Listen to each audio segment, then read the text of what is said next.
আমি পঞ্চগড়ের প্রত্যন্ত গ্রামের গরিব ঘরের ছেলে হয়ে হাত বাড়িয়েছিলাম বদার বেদের মেয়ে বানুর বনের দিকে।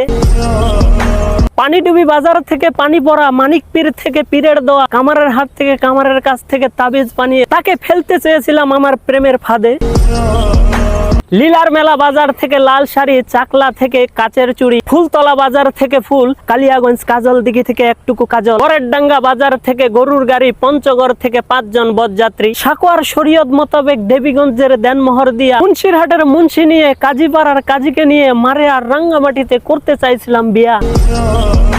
কিন্তু সে নয়াদিঘিতে নতুন হোটেলে খাওয়া দাওয়া করে, বাবুনহাটে বেইমানি করে, ফুটকি বাড়ি বাজারে আমারে ফুটকি দেখিয়ে ধাক্কা মারা ইউনিয়নে ধাক্কা দিয়ে ফেলে, আটোয়ারির মির্জাপুরের মির্জাফরের মতো করে জগদল বাজারে জুলফিকারের সাথে যোগাযোগ করে, বুড়াবুড়ি বাজারের এক বুড়ার হাত ধরে নাকি সে ভোরবেলায় পালিয়ে গেছে ভারতে। আপনারাই বলেন কাজটা কি সে ঠিক করেছে?